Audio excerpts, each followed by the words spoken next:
Hello, everybody, and welcome to the Fightful Boxing Podcast. I'm your host, Carlos Toro, and we got a packed show for you guys today. We got, obviously, the Canelo-Alvarez versus Sergey Kovalev preview, which will be, I guess, the main focus of the show. We'll discuss that in just a little bit.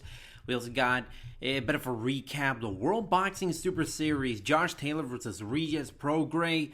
Obviously, we also got the Showtime card tonight on November 1st. And you get to hear from one of the fighters fighting on that card, Richardson Hitchins, an interview I did with him not too long ago. You'll get to hear it on this podcast. And also talk a little bit about Tyson Fury. He had his WWE debut at the Saudi Arabia show, Crown Jewel, against Braun Strowman. And I'll get into what happened over there in Saudi Arabia and what will be his future moving forward. Will he remain in WWE? Is he abandoning the Deontay Wilder rematch? We'll get into all that in just a second. But before I get into the nitty gritty, why don't you head on over to Fightful Boxing's and MMA YouTube channel. If you're listening on YouTube channel, subscribe, give us a thumbs up, comments. We really do appreciate that kind of stuff. Kind of helps our visibility. Also, feedback is always welcome. If you're listening on iTunes, don't forget to leave us a review. That also helps us a lot over here at Fightful. Helps get the word out about not just the podcast, but the website in general. Head on over to Fightful.com for all the latest news regarding pro wrestling, MMA, and boxing. Lots to discuss here today, so let's get right into it. I want to discuss first this Tyson Fury Saudi Arabia thing, because I thought it was really, really interesting. So, for those of you who have no idea what I'm talking about, so Tyson Fury, the undefeated lineal heavyweight champion of the world, and if you're ESPN and you're WWE, you really focus on the lineal part. It has to be the lineal. You always got to emphasize the lineal part about Tyson Fury. So what happened is, Tyson Fury has been involved in WWE program for the last month or so. He was on the SmackDown Fox premiere show, got into a bit of an altercation, or at least he almost got into a physical altercation with Braun Strowman, and who is this like hulking beast. It's like it's like Tyson, a guy that's like Tyson Fury's height, more or less, and then slap on about 100 pounds of muscle. Like this guy's he's a big boy. He's a real big boy. And so they kind of got into a physical altercation in the ensuing weeks. And then those two had a match at Crown Jewel, the Saudi Arabia show that WWE did. It was a match. So Tyson Fury beat Braun Strowman. I mean, there's no point in, on this boxing podcast, there's no real point in kind of dissecting the match in general, other than the fact that it was a disaster. I'm going to say right now, this was not good. This was not a good match. If you thought, this could be like one of those it's so bad, it's good type of matches, or it's I don't know, you think that like this is some sort of like weird circus attraction that like somehow WWE makes it work. No, this wasn't Floyd Mayweather big show at WrestleMania 24. It wasn't anything like that. Tyson Fury was, trying his best to like do pro wrestling stuff. It wasn't kind of like, as I mentioned, Mayweather big show where you just had Mayweather do a lot of boxing stuff and not really hone in on the pro wrestling stuff. Meanwhile, Tyson Fury, he was actually practicing some wrestling maneuvers over at the WWE Performance Center in Orlando. And, I gotta say, I thought, for what, like 2-3 weeks of training that he had, I gotta admit, Tyson Fury did the best he could.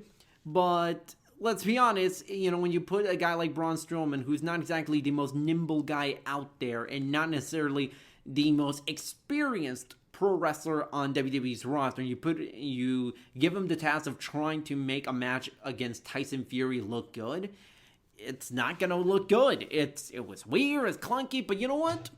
For what it was, I thought it was, maybe disaster. Calling it disaster a couple of minutes ago was a little bit too much. I thought it was inoffensive.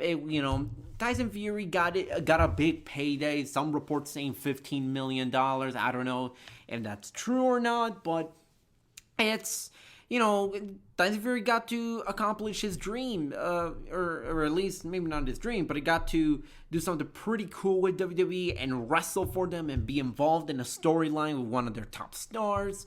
And look, I'm not gonna say Tyson Fury is gonna be it has a pro wrestling future or anything like that, but like you look at Tyson and you look at his charisma, his ability to talk, and you think he'd be a perfect fit for WWE. But then you kind of saw the end result, and God, this felt like so overly scripted every time Tyson Fury talked. It was just not good. The audience at times were not really into it, and it was weird. I don't know if the Saudi prince got, personally requested Tyson Fury, but you know what? I'm not surprised if he did request Tyson Fury, because let's be honest, we're talking about the same people that reportedly asked for Yokozuna and the Ultimate Warrior to be at a Saudi Arabia show, I believe last year, for like the Million Man Royal Rumble, whatever the hell that thing was last year. They called it the greatest Royal Rumble, and listen, it had Hornswoggle, so obviously it was definitely the greatest Royal Rumble in history. But they asked for Yokozuna and the Ultimate Warrior, despite Yokozuna being dead for years and years, and Warrior also being dead since 2014. So weirder things have happened, but I thought that this was inoffensive and nothing too great. Tyson Fury, he said after the match in an interview with WWE, saying, I got my whole thing with Deontay Wilder come February, and after that we'll see. So it pretty much, anybody thinking, oh my God, is Tyson Fury gonna abandon the Deontay Wilder rematch? You're like, no, he's not. He's not. This is like a one-time thing. No one really thought Tyson Fury was abandoning boxing entirely. I did not think so.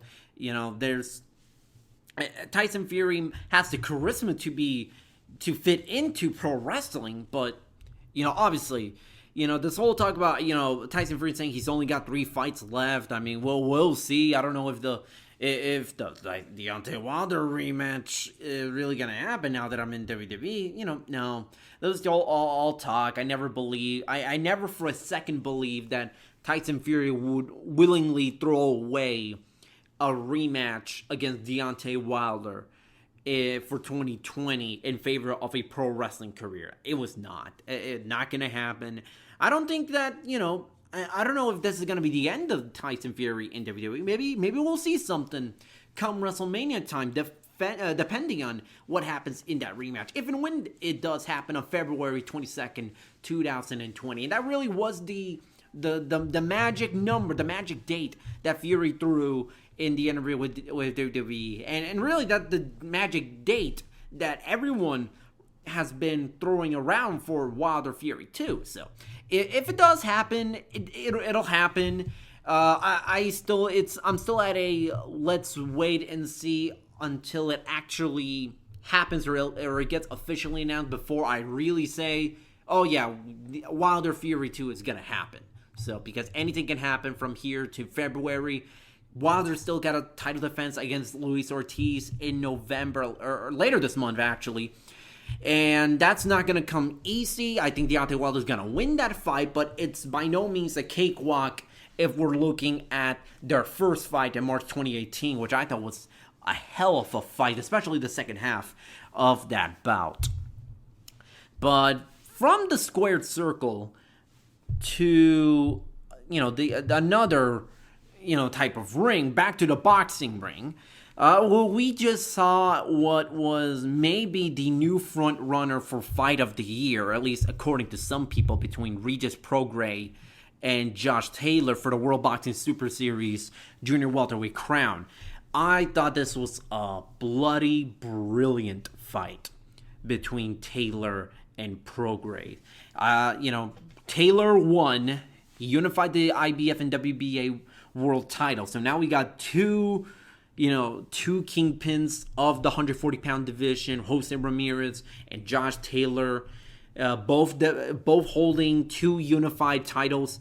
I thought this was a fantastic fight. I thought Prograis was going to be a little more aggressive into this fight, or at least throughout the entire bout. There were times where Prograis really struggled against Taylor's movement and accuracy, and I thought Josh Taylor had a tremendous game plan, really forcing Prograis to really chase him and try to pull off 4 or 5 punch combinations. And there were times where Prograis did that, but he wasn't able to do that throughout the 12 rounds. And at most, there were times where he was only throwing like maybe the simple 1-2 combinations. And Prograis struggled with trying to make sure that those punches really landed on Josh Taylor. But it got to a point where Taylor was getting hit real good by Regis Prograis, and Josh Taylor's right eye. My God, that thing swelled up like a balloon. Like I don't want to say like Taylor was in any real danger of having the fight stopped because the right eye was getting getting too bad for the referee to allow the fight to continue. But Josh Taylor, you look at the photo, like the immediate end of fight photos with of Josh Taylor's right eye. That looked terrible. That eye looked real bad. But I thought this fight was great. I highly recommend you guys go out and watch it. And I think this was yet another example of boxing at its finest, to where you had the best fighting the best. And I think this is one thing that I will give the World Boxing Super Series a ton of credit. Look, we can say all we want about the issues, the behind-the-scenes issues that there were in the World Boxing Super Series throughout this season, especially back in December and January. But when it was working, when all the planets aligned, when all the stars aligned, and the fighters came together, there was nothing like it in the sport. Within the last 2 years, we've had the crowning of the best super middleweight in the world, arguably, in Callum Smith when he beat George Groves. We've had an undisputed cruiserweight champion in Alexander Usyk, who has now become, the dark horse contender in the heavyweight division. Actually, not even a dark horse contender. The guy that can, play spoiler to the entire heavyweight division, and is a pound for pound star. And this season, we've had, let's see, we've had two of the, actually not even two. We've had one of the three tournaments conclude, and Josh Taylor now moves into that top 2 rankings in the 140-pound division. It's now essentially a 2-man race between him and Jose Ramirez. And that fight, Ramirez versus Taylor for the undisputed titles, that is a monumental fight. That has to be made sometime in 2020. It's not going to happen in like the first 9 months of 2020 because Jose Ramirez got 2 mandatories.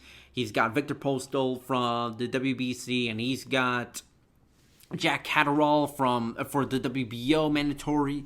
And, I expect Jose Ramirez, who's coming off of surgery, or at least injury, to take care of the mandatories first. He's more than likely fighting on the Super Bowl weekend top ranked card that they got going on. That they had one in early February this year with the Sergey Kovalev Alvarez rematch. And that was a real big event because you had a ton of big fights there. You got 3 world title fights. You had Teofimo Lopez fighting in the co-main event. So obviously they're going to load up this upcoming February card real good with real big fights.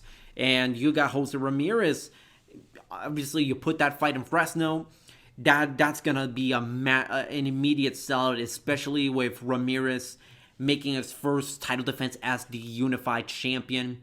And then maybe here's how it should play out. Here's how the road to the 140-pound unification should play out. Obviously, Ramirez is going to handle his mandatory first. So obviously you got Victor Postal in February. Then maybe you go into the summer, maybe June or July, and take care of Jack Catterall. And if Ramirez takes care of business with both of those fights, I mean, that's already 2 fights in within the first 7 months. So obviously, you can make that 3rd fight for the undisputed titles, maybe towards late November, early December 2020, at the latest, early, Super Bowl weekend 2021 is the absolute latest that this rematch, this undisputed title fight should take place. And if more than anything, Prograis versus Taylor showed that the sport really is at its best, and there's nothing like it when you have 2 of the best fighters, undefeated, willing to risk their world titles and their perfect records, against one another. And I gotta say this for Regis Prograis: there is not one person in boxing, from whether it be fans, the media, fighters in general, there is not one person who thinks any less of Regis Prograis, even though he lost a fight against Josh Taylor. I think for the majority of people, or at least nearly everyone, thought that Taylor won. I thought Taylor won, and I predicted Prograis was gonna win. He even stopped Josh Taylor. But Josh Taylor, decides won. I thought it wasn't like a dominant win. It was very, very close. And I think you could go anywhere from 115 to 113 to maybe 116 to 112. I don't know if 117 to 111. That's not. I think that's giving Taylor way too much credit, or not giving Prograis enough credit. I had a 115, 113 on my personal scorecard. But going back to Prograis, not a single person thought any less of Regis Prograis because of this. His stock went up real good. And it's funny because you hear this in pro wrestling. I say, and I kind of put this analogy in pro wrestling because obviously Fightful is your crossover website when it comes to MMA, boxing, and pro wrestling. So in pro wrestling, there is kind of an idea where sometimes losing is the best way to get you more popular, or at least get the fans to be on your side even more so than a win. Because Prograis was willing to go to the UK. He was willing to risk his world title. He was willing to dare to be great. And even though he didn't win, he fought a hell of a fight. Some people might think it was the best boxing fight of 2019 so far. It was definitely the best fight on British soil of 2019, at least in my opinion. and his stock went up. The fans in the UK, they love him. He just he immediately became a star with that performance, with that tremendous fight that we saw. And I think Regis Prograis can be a world champion again. I really do think. And if you put Regis Prograis in the UK once again, you bet your ass that people are going to come out and attend that fight if promoted well. I think Regis Prograis is a fine fighter. He's a tremendous fighter. At worst, I think he's the third best junior welterweight in the world. And that's nothing to be ashamed of, especially with as loaded a division at the top as we got it at 140 pounds. So, I don't know what's next for Regis Prograis. You could run it back between Taylor and Prograis down the road. You could do that. Not a single person would complain because the first fight was so damn good. But Taylor's future is a little uncertain. He'll probably defend this title, maybe once in 2020 before, trying to see if he can make the fight against Jose Ramirez for the undisputed titles possible, assuming he takes care of his mandatories first. But, I do think that I do think Josh Taylor made a strong case to maybe even be considered fighter of the year. Jose Ramirez, he's also got, you can make a case that Jose Ramirez also should be considered fight of the year. Now, granted, I don't know, I don't think either guy is going to necessarily win fight of the year, but that's because we've had so many great fighters have tremendous years.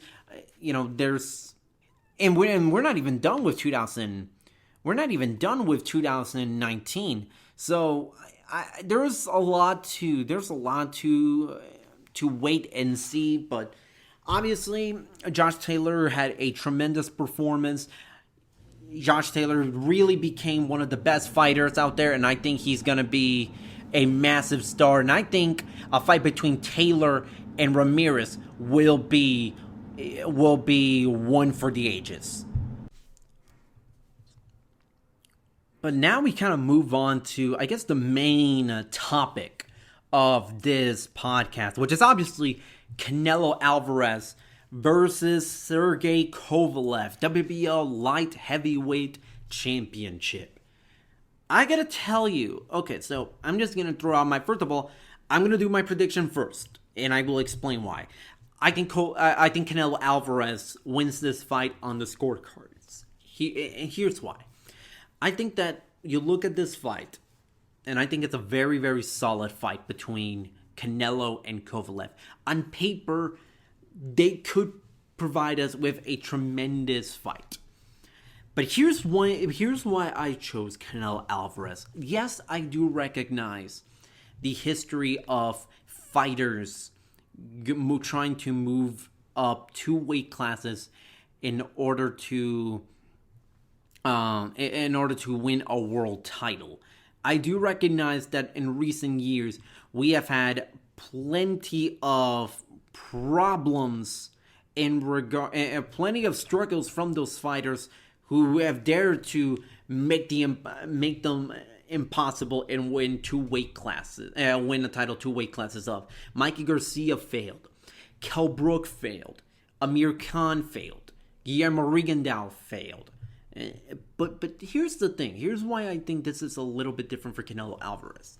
First of all, I think Canelo Alvarez is a better fighter than all those guys who have moved up to the 2 weight classes at the time. I do think Canelo Alvarez right now is a better fighter than all of those guys, even more so than Guillermo Rigondeaux, who at that point when he was facing Vasily Lomachenko, he was already past his prime, even though many still recognize him as the best super bantamweight in the world. I recognized Guillermo Rigondeaux as the best super bantamweight in the world at the time.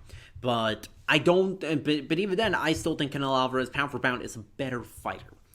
Canelo Alvarez, a guy like Kovalev, I don't want to say he's tailor-made for Alvarez. obviously there is something to be said about the fact that there are the fact that Kovalev, there was a moment in his fight against Anthony Yarde that that scared a lot of people when it came to the moment late in the fight where Anthony Yarde really hurt Kovalev, and there was a chance that Yarde could have stopped Sergey Kovalev if there were more time in the round that he hurt Sergey Kovalev. There might have been a chance. I don't know if it would have happened, but there was a realistic chance we could have seen a new world light heavyweight champion be crowned in Chelyabinsk, Russia, back in August. But obviously, you look at Kovalev and his strengths.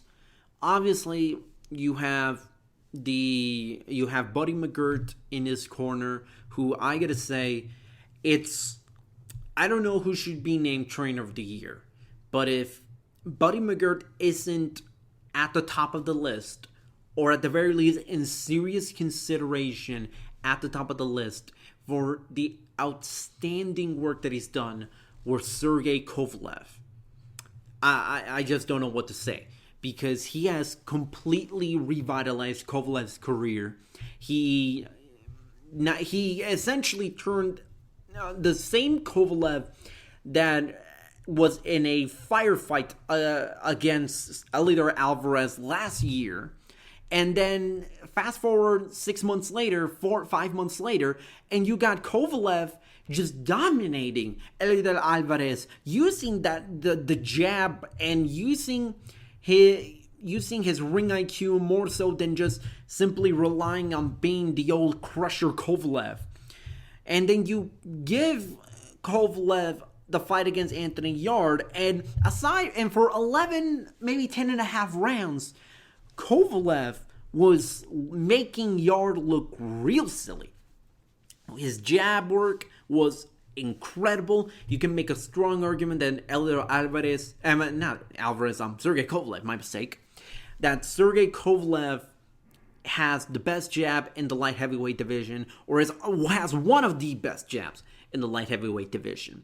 And we're seeing a more fundamentally sound Sergey Kovalev mixed in with certain elements of the old crusher that we all saw in the 2010s, in the mid-2010s, when he ruled the light heavyweight division before running into Andre Ward. And you can thank Buddy McGirt for that. He has done a tremendous job. And I think, a lot of people might be worried that, Kovalev, the turnaround from August to November from Anthony Yarde to Canelo Alvarez might be too quick for Kovalev. For a guy like Sergey Kovalev, that's actually a benefit. That is actually a benefit to Kovalev, because he's not a guy that is going to be that it's always in the gym training 6 hours a day as much as he would like to. But he's not. He's not that kind of guy. He will train, but he's not going to be in fighting shape 24/7, 365 a year. But you put him in a quick turnaround against Canelo Alvarez, and obviously Kovalev, aside from the big scare in August for one round against Anthony Yarde for 1.5 rounds, Yarde looked good. Yarde wasn't really hurt that bad. He didn't get any bad cuts like a Tyson Fury or I don't know, a Badu Jack level of nasty cut. So physically, Kovalev feels fine, and he doesn't have to worry about cutting weight or focus on shedding however many pounds he needs to get to the 175-pound limit. The focus on the training camp is just more on getting him ready for Canelo Alvarez, and less so on that on just cutting weight. So all of that is definitely in Kovalev's favor. However, when you look at a guy like Canelo Alvarez, obviously Alvarez is a guy that really, he's never fought at light heavyweight as a pro. but he has experience fighting as a super middleweight. So he's fought at 168. So making the jump to 175 isn't as daunting a task as some may think. Unlike Mikey Garcia, when he moved from 135 to 147 and already had the experience of going to 140 prior to going to 147, the difference here is that Mikey was already an undersized or relatively undersized junior welterweight to begin with. So you put a guy like Mikey Garcia at 147, and you can, and obviously, the size and physical disparity between him and Errol Spence Jr. were abundantly clear. Obviously, Canelo Alvarez isn't a 6'3" middleweight who you can make a case maybe light heavyweight is more his size. So, but here's the thing. Alvarez, physically, he's built real well. He's a guy that naturally, I think he can make 175 without issue. And he's not a skinny middleweight. He has a well-built frame for middleweight. And for super middleweight, he is a guy who maybe isn't as big height-wise compared to a Callum Smith or a Rocky Fielding. But you know he can fight at 140 without size being that much of an issue. And so, light heavyweight, I don't think he's going to encounter as many problems compared to Mikey when he went to welterweight earlier this year. And you look at a guy like Alvarez, the skill set is just unbelievable. His footwork is tremendous. His head movement is out of this world. You saw it in the Danny Jacobs fight, where Jacobs really just couldn't land anything on Alvarez for several portions of the fight. And so Alvarez is going to be looking to I think he's going to try to replicate, or at least certain elements of his game plan for when he fought Rocky Fielding last December. I don't think, obviously, Kovalev is a much better fighter than Rocky Fielding, but in a way, you look at Canelo Alvarez in that fight against Rocky Fielding, you can kind of guess, you can kind of understand where Canelo's game plan might come from, because the one weakness, and obviously Kovalev will downplay it, Buddy Miggard will downplay it, but it is something to really be concerned about. It is the fact that Kovalev isn't necessarily the best fighter when it comes to reacting to get hit in the body. And Alvarez is a guy who is capable of starting out aggressively, pounding away at the body, landing the big left hook to the ribs. And if Kovalev doesn't immediately, get his jab going against Canelo Alvarez, and he might, and we just might see Canelo Alvarez take up first few rounds little easy while he tries to figure out when to attack Kovalev's body. But eventually, Canelo is going to pound away at Kovalev's body. And if you think Anthony Yarde hits hard to the body, then Canelo Alvarez is going to destroy Kovalev to the body. I think, and I give Kovalev a lot more credit than some people may think. I don't think this fight is going to end in a stoppage. I don't think Kovalev is going to knock Sergey Kovalev out, even though I do believe Canelo is more than capable of doing so. But I think you look at this fight, and I think the size difference will eventually come into play. And I do think that Alvarez is going to, eventually win the fight. And I do think it'll be on the scorecards. I think Canelo's gonna win this like with a 116-112 scorecard. He could drop Kovalev. He could drop Kovalev. And you look at this fight and you can make a case for both guys winning, but the case for Canelo winning is so much more solid and so much stronger than the argument for Kovalev winning. Let's not forget, this fight is in Las Vegas.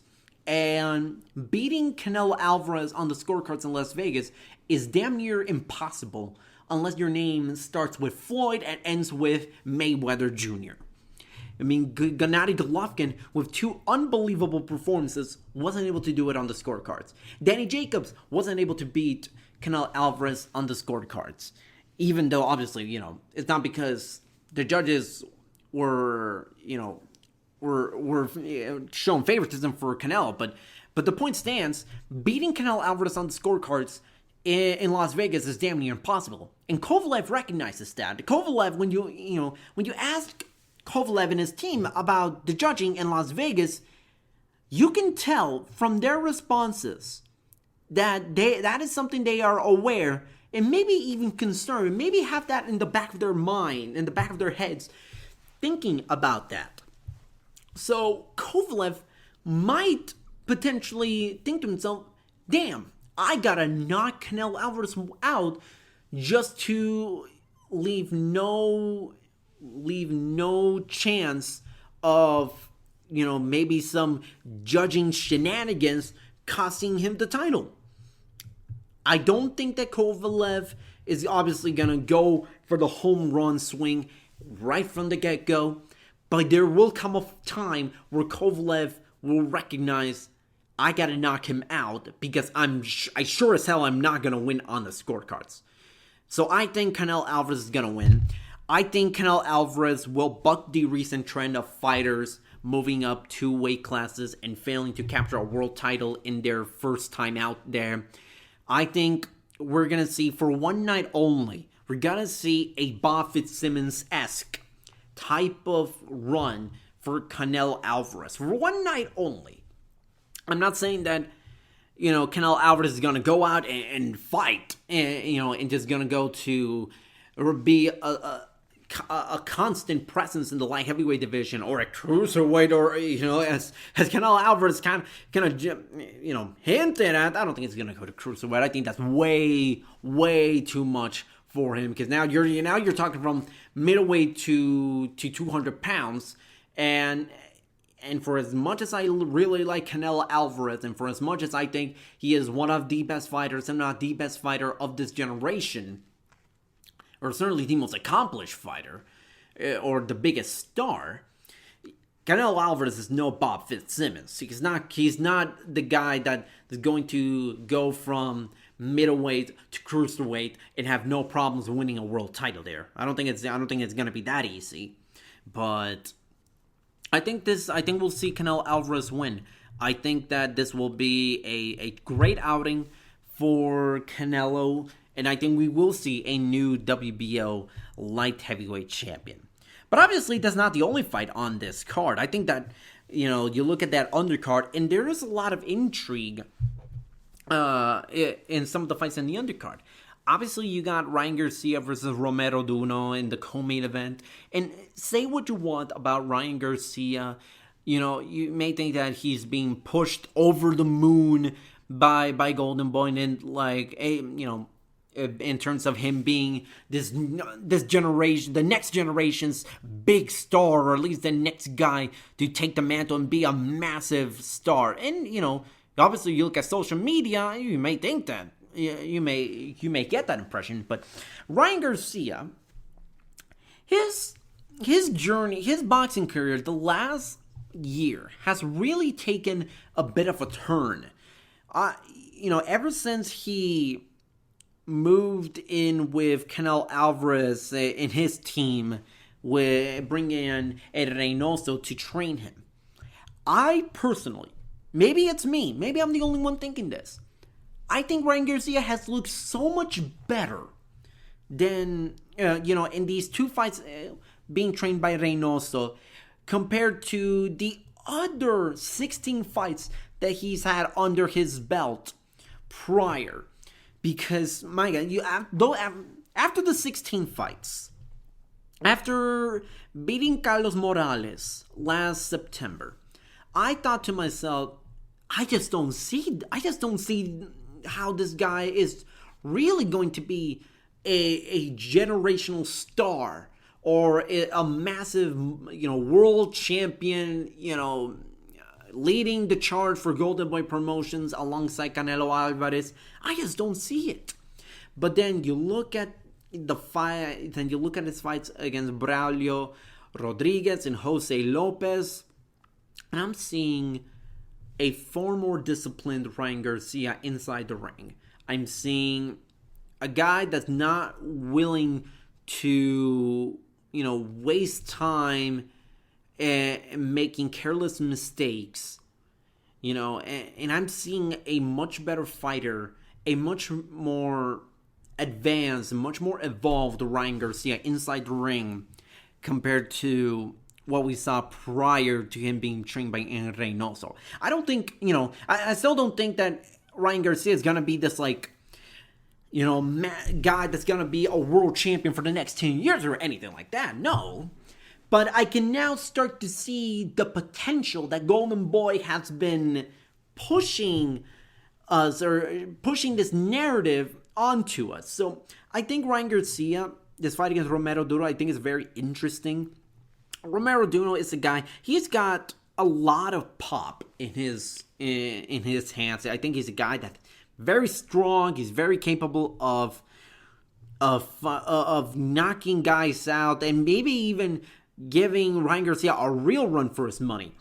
Do I think Romero Duro is capable of beating Ryan Garcia? Absolutely. Absolutely. You can envision a scenario where Romero Duro not only beats Ryan Garcia, but knocks him out.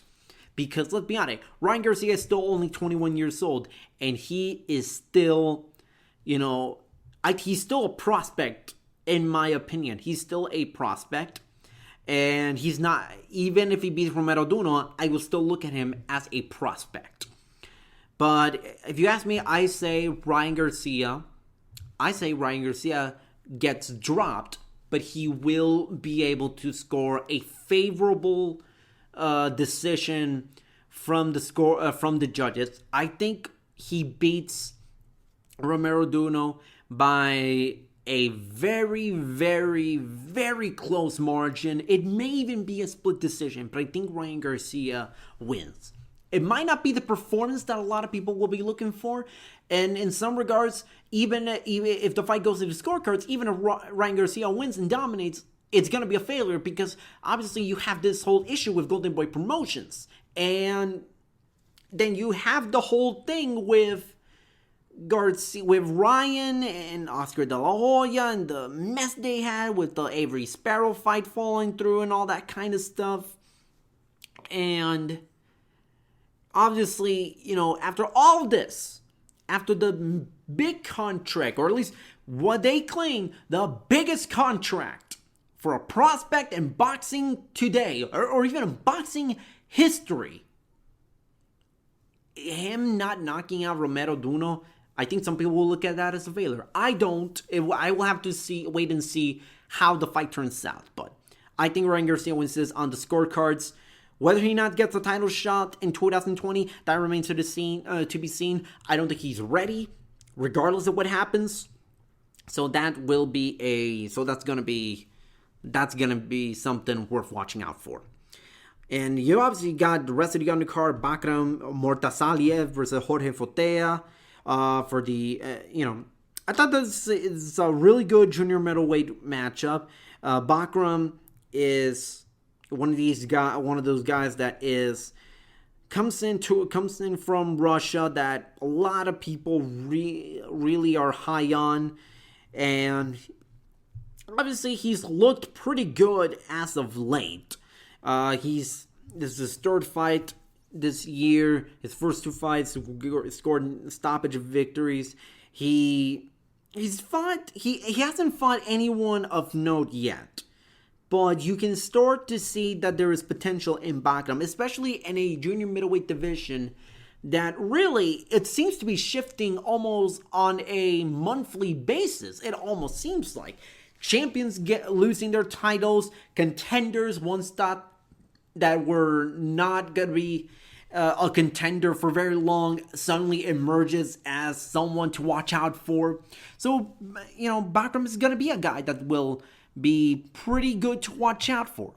Jorge Fortea, he's a guy who, he's one of those guys that is from Spain that not a lot of people talk about. He's not one of the sexy names from Spain that people like talk about. He's not a Sergio Garcia or a Kerman Lejarraga. And I don't think Jorge Fortea is better than either of those two guys, except for Kerman. I mean, that kind of, I would love to see Kerman Lejarraga versus Jorge Fortea in an all-Spanish fight. I think that'd be a pretty good fight. But Fortea he's not a guy who he doesn't have a whole ton of power in his hands. But the one thing I will give him a lot of credit for is that he is certainly capable of just about beating anyone put in front of him. I think Jorge Fortea is a guy who I think is being overlooked just a little bit, but I think that's really because of a lack of footage or a lack of study on him. A lot of people have seen Bakram much more often in the ring and more than Jorge Fortea, even though Bakram, he fights, he doesn't always fight in the U.S. His last fight was in Russia, but I think eventually, I think we'll see Bakram win this fight, and I think he's gonna stop Jorge Fortea, but I think it's gonna be a slightly closer fight than some people predict, or may think, at least on paper. And then we got obviously Seniesa Estrada versus Marlon Esparza, who I think is I think this fight is really, really good. I said it when this fight was announced, and I'll say it again. I think Seniesa Estrada versus Marlon Esparza could potentially steal the show. I really, really think that. These are two of the best female prospects / contenders. Well, I wouldn't even call them prospects. They are contenders. But they are some of the best contenders at flyweight / light flyweight in women's boxing right now. And this is a genuine rivalry between these two. And they're fighting for the interim WBA flyweight title.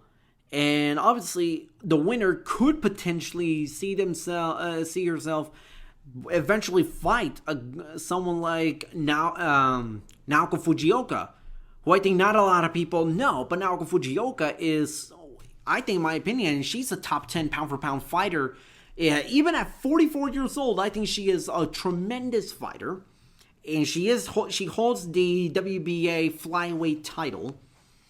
I don't know if Fujioka is going to hang it up soon, or if she has already. I'm not entirely sure. But if she's willing to fight the winner of Esparza versus Estrada, I think that'd be a hell of a fight. And I think this fight, Estrada versus Esparza, is going to be real good. I think this is going to be one of those cases where you see a women's boxing fight and it's going to turn out very, very well. And I think it's going to open a lot of eyes when it comes to the sport. I think this fight is going to be that much fun and that damn good. I'm willing to bet that this is going to be the best fight of the night, or at least the best fight on the undercard. And I guess maybe just a quick rundown towards the rest of the undercard. Blair Cobbs versus Carlos Ortiz Cervantes. Blair Cobbs, I've said it time and time again, this guy is a charisma machine. As far as his ceiling is concerned, that remains to be seen.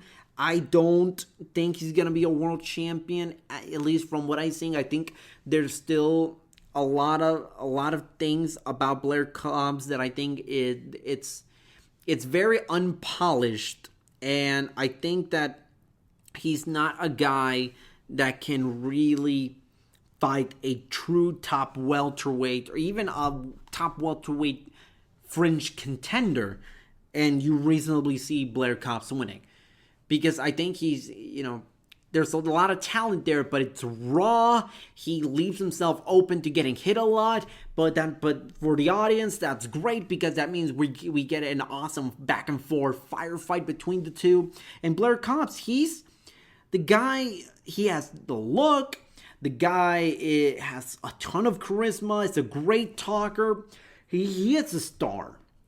And I think it would do Blair Cobbs a lot of good if he not only wins this fight, but continue getting these levels of fight where it's not against, guys he's expected to beat easily, but guys that will give him a test, that will give him a little bit of trouble in trying to secure a victory.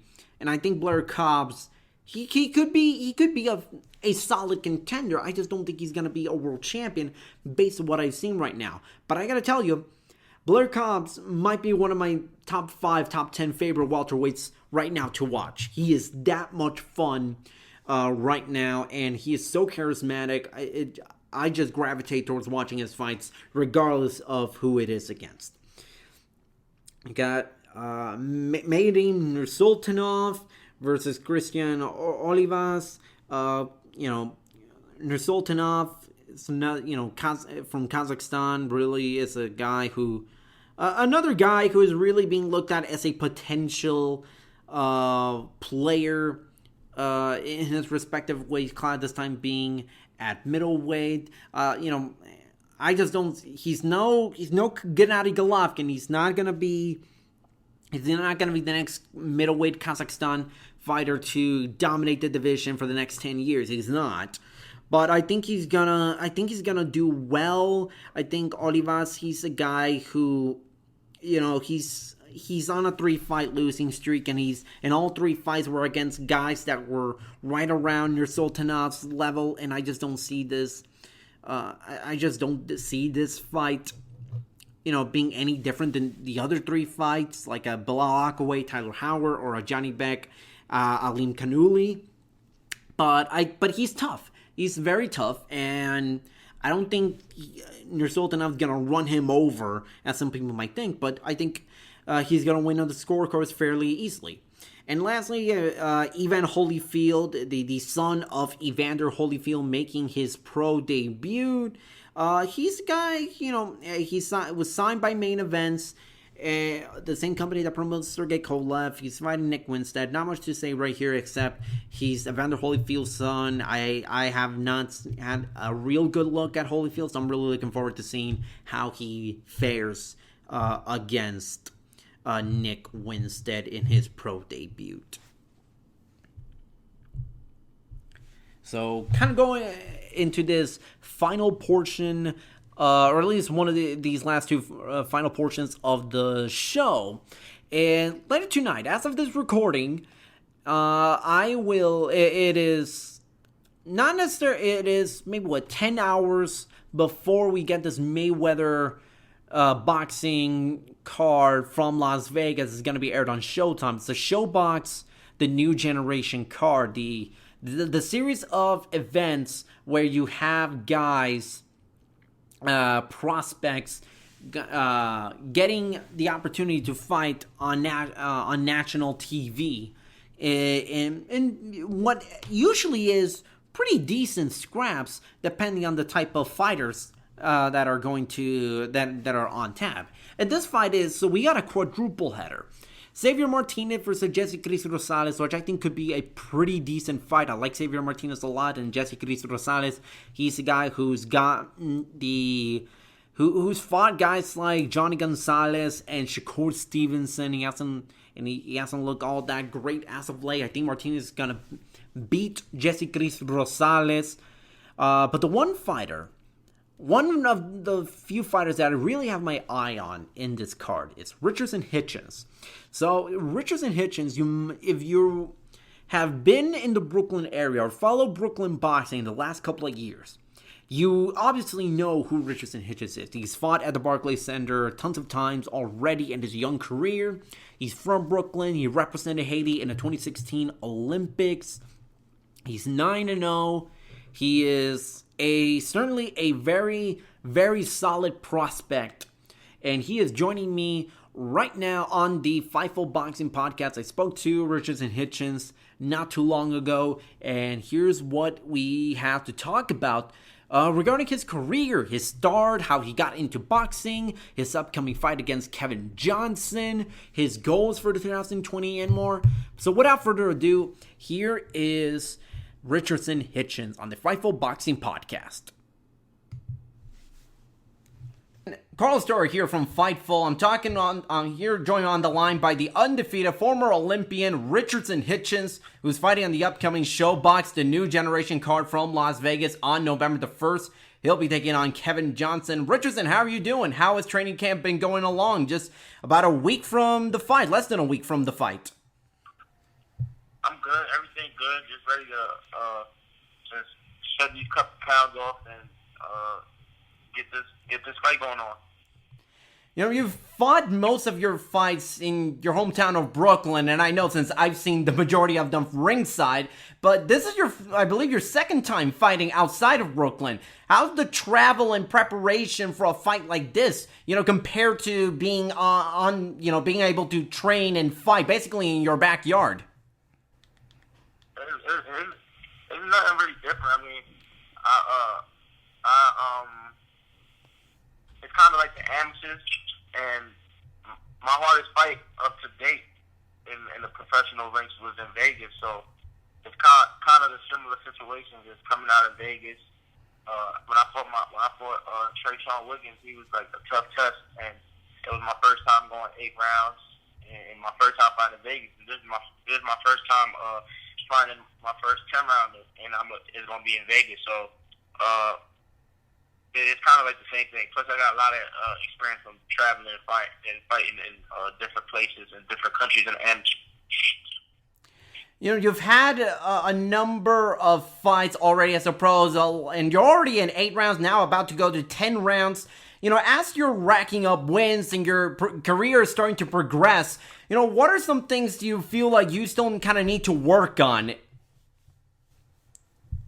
Just getting better and better as a fighter. Every fighter got things to work on. I mean, right now as we speak, I'm looking at the Regis Prograis and Josh Taylor fight, and they got things to work on. And they unified world champions. So, I mean, that's just how the sport is about getting better and better as you go on in your career. Kind of now shifting the focus on you and your start in your career, because you're obviously a highly touted prospect and you're now getting on this platform. And it all started, with you growing up in Brooklyn. And so, what drew you into the sport of boxing? What led you to first lacing up your gloves and stepping into the gym? I always like to find the street coming up. So, I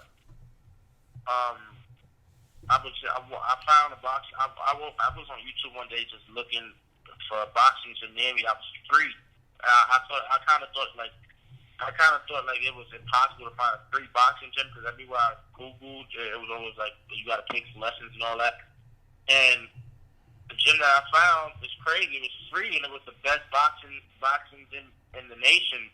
Like the best boxing gym in New York, and it had the best amateurs in the nation. So when I found the gym, I came in there. I just fell in love with the smell. I fell in love with the gloves, just the sport, just everything about the sport. And then it was kids my age there that was coming from like the physical situations and kind of related to me a lot. So I kind of grew like a brotherhood, and it was like a family thing going on. So it was just love and just something it was just something that I just fell in love with. It was like going to school and you go to high school and you find your group of friends that you just gonna stick with for the whole school year. So it was kind of like that. It was just kind of like going to a gym and just finding people that I had love for. Showtime, profile your training camp and a little bit of your life story. And it's, and for those listening, it's a video I highly recommend watching. It's you can find it on YouTube. It's like 12 minutes long. What was it like having, a bigger spotlight on you for this fight? And basically a bigger spotlight as your career progressing, you start getting more and more wins as a pro. It's cool. It's what I expected. I honestly feel like I'm one of I can contribute a lot to the game as far as just my talent. I feel like I'm a special talent. I look at fighters everywhere. I've seen all types of styles and all types of fighters, and I feel like I'm one of them guys that just don't walk in the boxing gym every day. So just the world, I feel like it's more to come because, there's only right. If you're a special talent, all the things comes with it. So I feel like I'm a special talent. I feel like it's only going to get bigger and bigger. One thing that I thought was really cool from that video that I was watching, a couple of days ago was, just hearing you talk about first watching, Floyd Mayweather when he was in WWE for that brief moment, bidding up the Big Show. So they're not going to fast forward to your pro career, to the start of your career, and you get signed by Mayweather himself in his company. At the time, what did you think, you're getting signed by Floyd Mayweather, who you've seen for a very long time, and did you think it was kind of like poetic in the sense that, you started watching him when you were a little kid and now you're fighting for his company as a pro? Yeah, it was a crazy situation. It's crazy. I never thought, I always knew I wanted to sign to Mayweather, but I never thought, coming up, I wasn't going to be signed to Floyd, but things happen. That was something I felt like Mayweather promotion. I can stand out. That was a promotional company where I can stand out. It was going to take me to where I want to be and connect me to start at. I thought I could become. So it was great. It was great. Just everything about it. But fast forward now, it's about getting me to the world championship. And at the right time, and I feel like I'm gonna be ready for it in the near future. Speaking about the future, and obviously your goal right now is on November the 1st and getting that 10th win. But do you have sort of a goal or a list of things already set out for you that you want to accomplish next year? Whether it be, stay fighting, at 10-round fights and get acclimated at that length for fights, face bigger opposition, etc. What are your goals for next year, if you have any already laid out? I'm gonna step up. I'm gonna keep stepping up the opposition. I'm gonna fight by next year. Fight for a belt, an interim belt, or any belt, intercontinental belt, a former world champion. I want to step up to competition definitely. I want to fight on the championship level as soon as possible, because I feel like I'm ready to fight championship caliber type fighters as far as former world champions and top fighters coming up also. That's gonna push me. So I'm looking for them type of fights.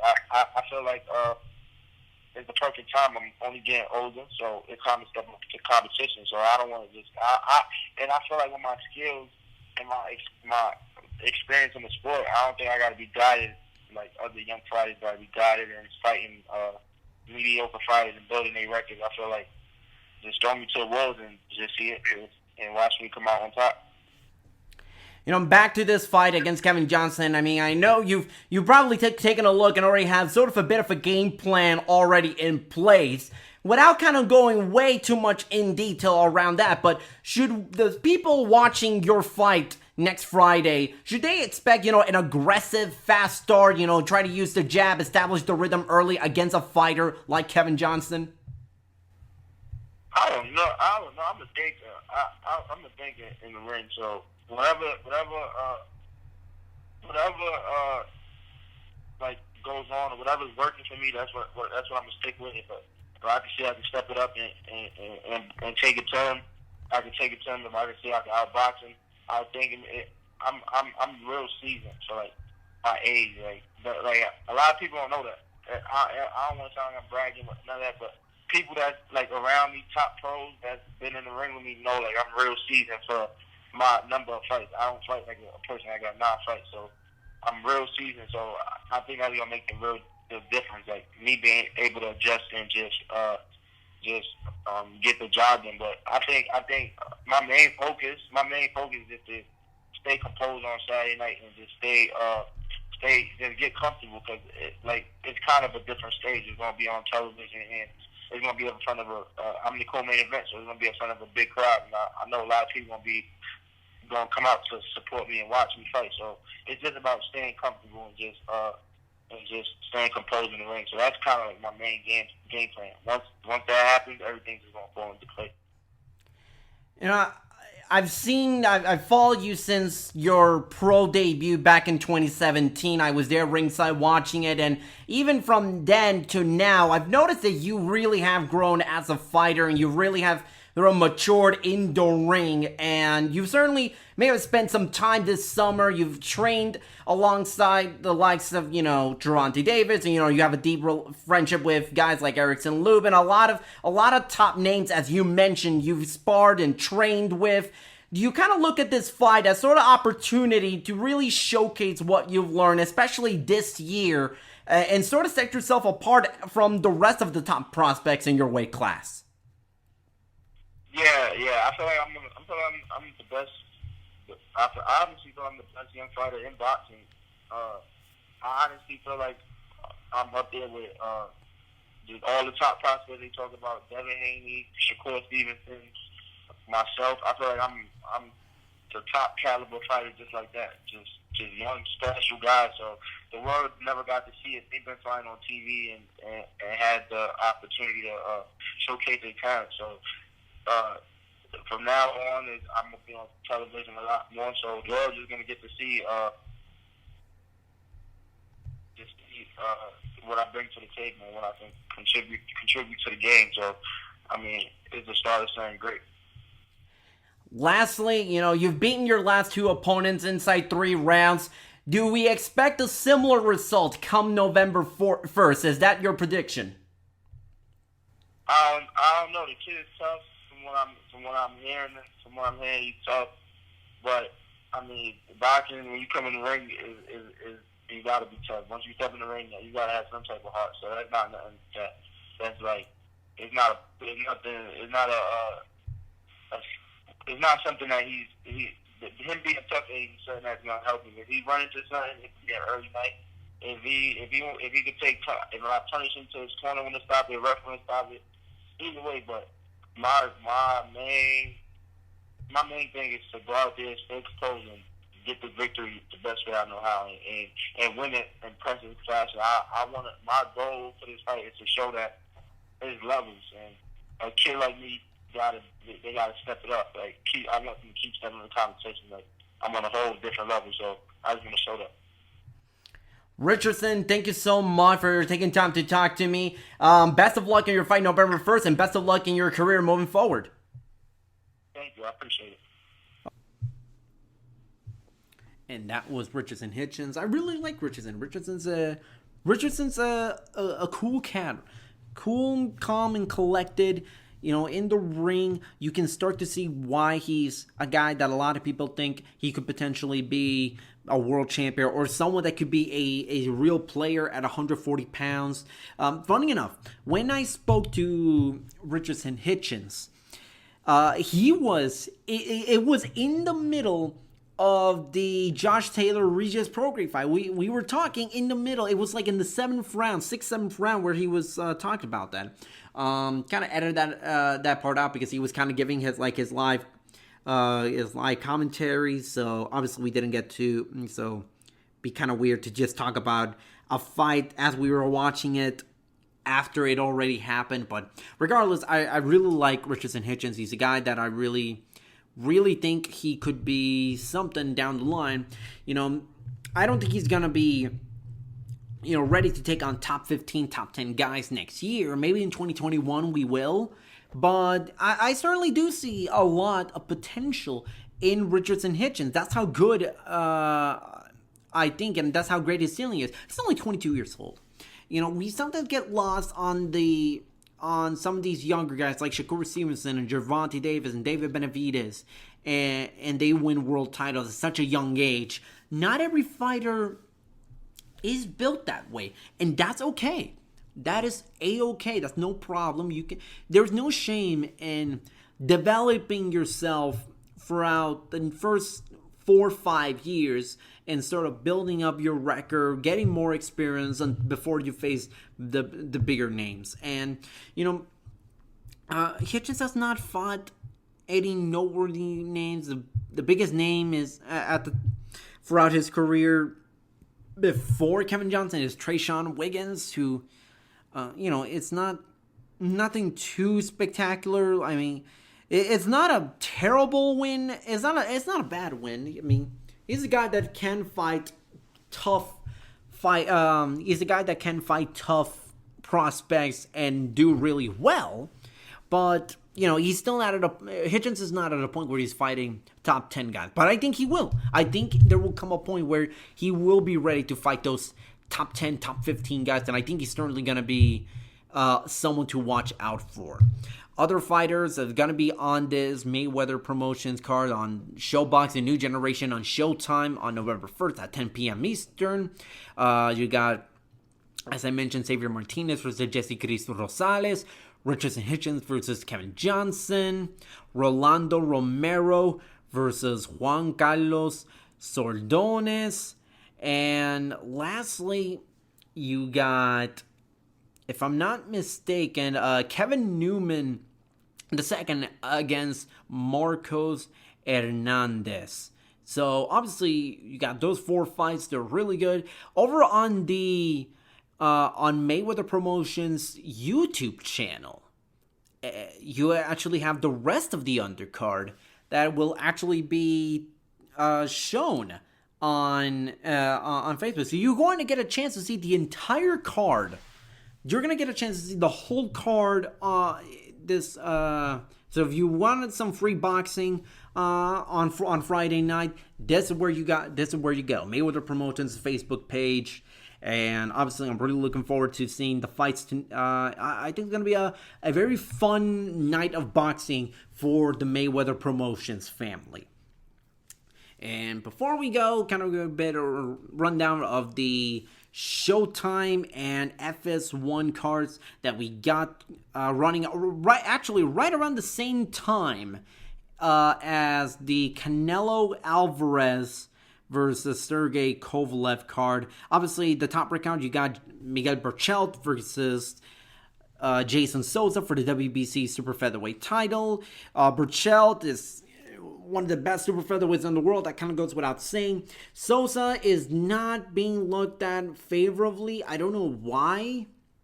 I think Souza is a tougher customer that a lot of people give him a lot of credit for. His only 2 losses were in the last few years were against Vasily Lomachenko and Yuriorkis Gamboa, and you can make a hell of an argument that Souza really deserved that win against Gamboa, because I thought Jason Souza won that fight. And Vasily Lomachenko, look, there's no shame in losing to Vasily Lomachenko. That Lomachenko's in a class of his own, so that's not fair to criticize Jason Souza for not winning, for not beating Lomachenko, because there's only one guy who's done it, and that's Orlando Salido, and that was in Lomachenko's second fight, and even then, Lomachenko had a case that he won the fight. So that's neither here nor there, but I think it's going to be a really good fight. I think Berchelt's going to win, but I think Jason Souza is going to be a tougher out than a lot of people give him credit for. There was supposed to be another fight on that card for a world title between Jonathan Rodriguez and Jerwin Ancajas for the IBF super flyweight title, but that fight got canceled because Rodriguez could not secure a visa, or had troubles getting a visa. So Jerwin Ancajas will be left without a title defense to close out 2019. Over on the FS1 card that is also running at the same time as the Canelo versus Kovalev card, Wale Omotoso versus Brian Castaño. I think that it is a very, very good fight.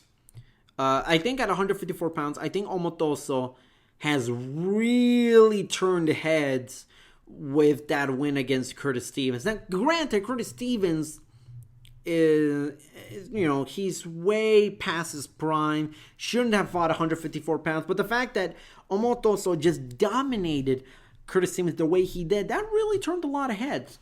And Brian Castaño, he fought Eddie Lara to a draw in his last time out. And it was a legitimate draw. It wasn't a case where one guy got screwed over on the scorecards or anything like that. No, this was a legitimate 50-50 fight. And Castaño is still one of the best junior middleweights in the world.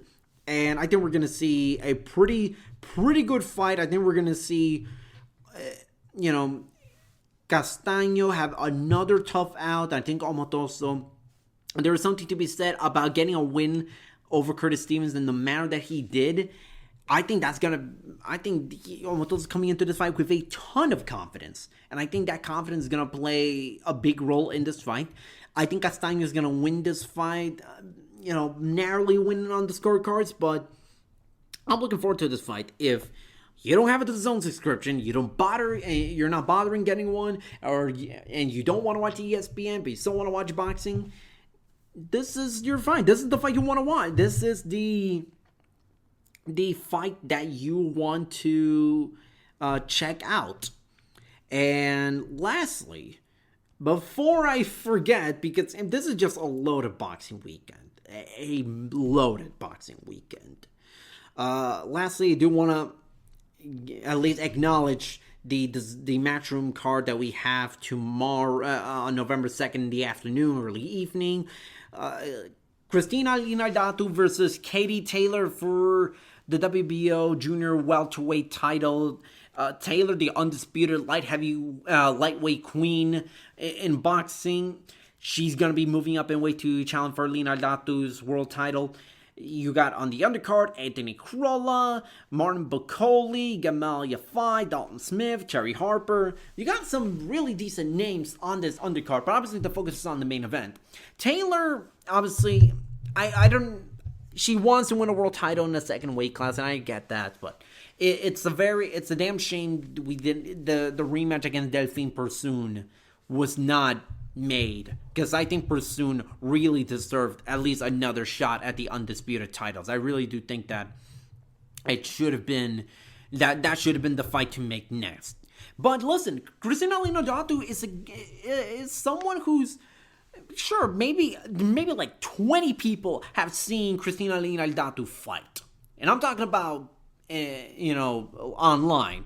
But her two title fights in Greece, I think not a lot of people have seen it, so I'm just going to tell you, I've seen both of her fights, and let me tell you something. Linardatu can fight.